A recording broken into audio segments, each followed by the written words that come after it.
Bonjour. Dans Excel, on a des centaines de fonctions. On a des fonctions usuelles telles que la fonction somme, la fonction NB, la fonction moyenne et autres.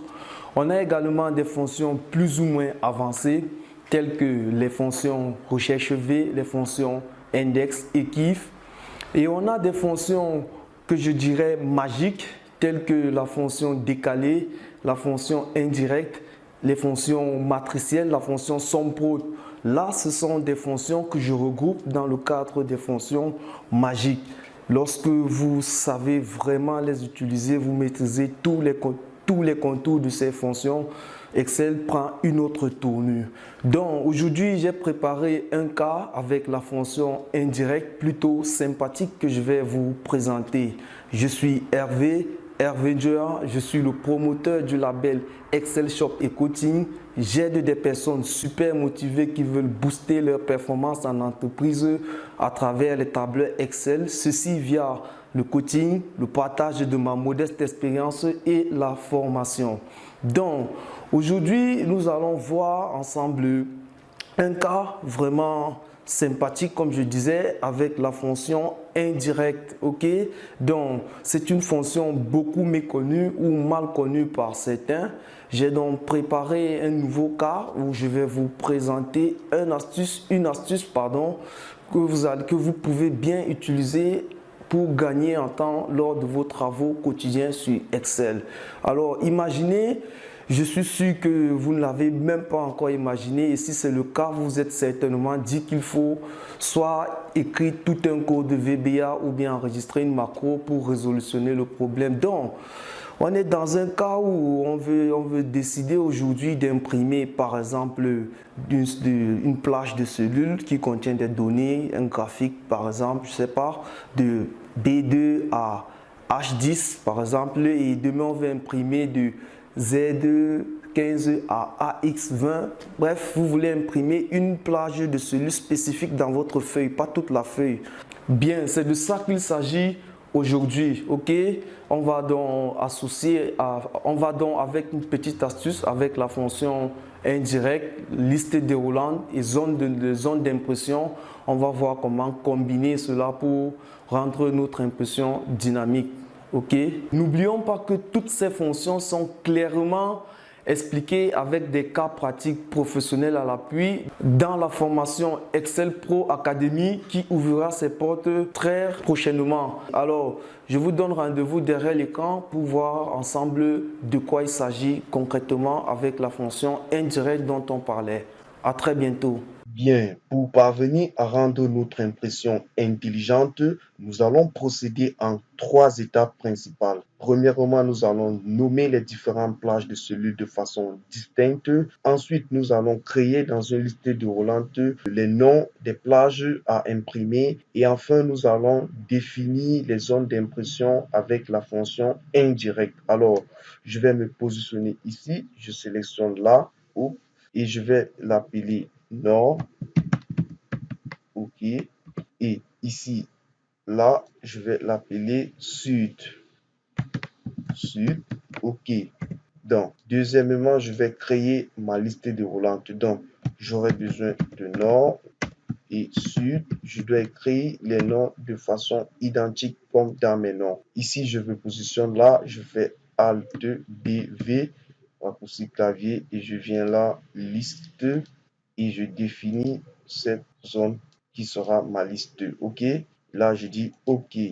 Ensuite, j'ai donc la possibilité de choisir le nord ou le sud. OK. Bien, ceci étant fait, je vais définir ma zone d'impression. Je sélectionne cette zone et je vais à mise en page, zone d'impression. Je clique sur définir. OK. Donc, Excel a défini cette plage de cellules comme ma zone d'impression. Voilà.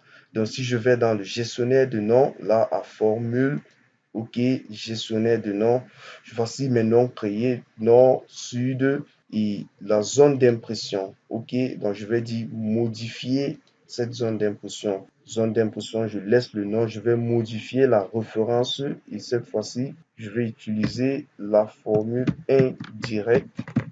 Indirect, je vais dire indirect, là, indirect, J2, cette cellule. Je ferme la parenthèse là, et je dis OK. Donc, maintenant, j'ai défini ma zone d'impression avec la formule indirecte J2. Donc, il va rentrer à J2, retrouver l'élément et renvoyer la référence pour notre classeur. Sud fait référence à cette zone-là. Si j'ai bien sud, c'est cette zone.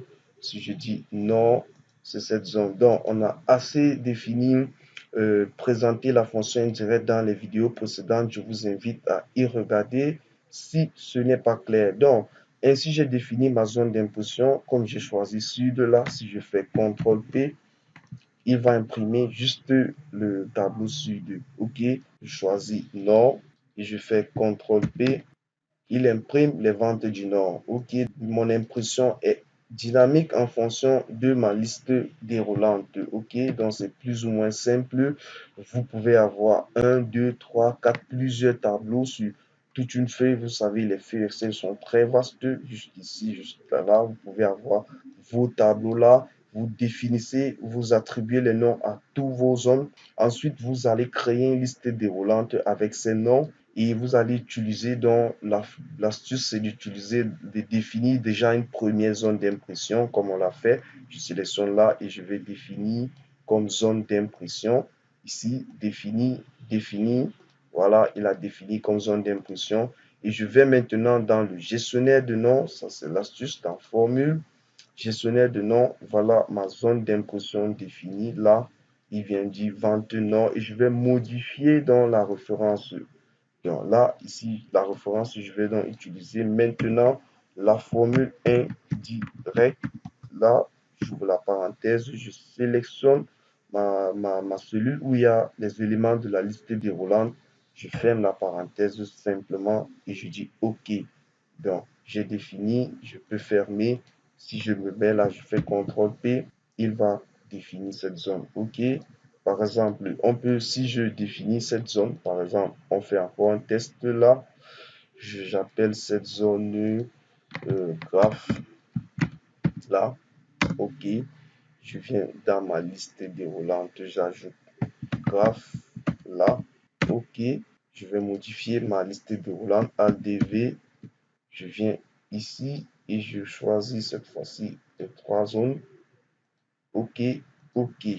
J'ai la possibilité de choisir graphe là et de dire CTRL-P pour imprimer uniquement les graphiques. Donc, c'est tout bête, ce principe, cette astuce qui peut beaucoup vous aider lorsque vous avez de vastes données et vous voulez imprimer juste une portion. Vous pouvez rendre cela dynamique pour éviter de venir reprendre l'action de définir les zones d'impression à chaque fois. J'espère que cette astuce vous a plu et qu'elle va vous apporter une réelle valeur ajoutée dorénavant dans vos travaux. Alors, je vous dis à très vite pour les prochaines astuces.